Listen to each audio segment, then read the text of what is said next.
There's a really nice tool built into Microsoft Publisher to help you get your publication ready for a commercial printer, or even if you want to transport everything to a new computer. It's called the Pack and Go Wizard. And in the previous lesson, we talked about the advantage to linking graphics or images that are in a publication as opposed to embedding them. Pack and Go Wizard will take care of that for you. Fonts as well. Imagine if you've used some fancy fonts in this publication, you take it to the printers and they don't have those fonts. There's going to be font substitution that happens and you may not like the results. So you can embed the fonts in the publication. Those would be TrueType fonts that you're allowed to embed. So you want to make sure you're using those in the publication.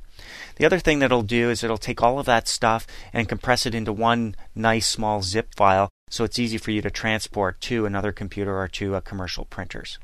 So let's access it now. I'm going to go to page 1 in my publication. If you're jumping to this lesson, go to your Open button, navigate to the Lesson 12 folder of your exercise files, and open up this one, Newsletter 12A. It's the only one there. Give it a double click or click once and open it, just so long you've got this publication open before we begin with the Pack and Go Wizard. We find that on the File menu. So we'll click File. We'll come down to Pack and Go, and the two options are to take this publication to another computer or to a commercial printing service. Now I'm going to click to a commercial printing service, but don't be alarmed by what you see. Here you can see it looks like we're taking it to another computer, but the options that are going to be selected by default are ideal for commercial printers. So things like embedding fonts and including link graphics will be done for us. We click Next to begin this wizard, and now we need to choose where we're going to put it. So I'm going to copy it to a removable storage. That's typical. And that way I can take that removable storage to the printers. Then I'm going to click Next. Look at this. Include fonts and graphics. Everything is selected here.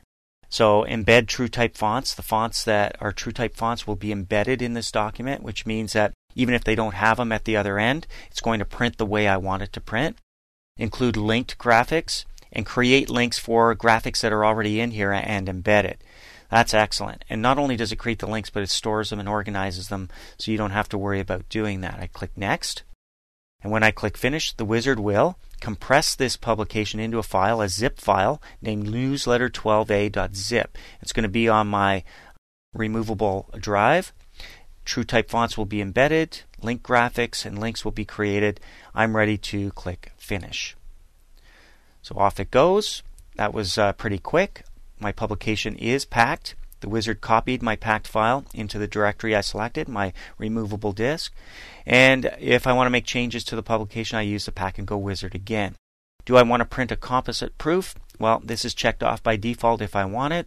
When I click OK, it gets sent to the printer. If you don't want it, deselect before you click OK.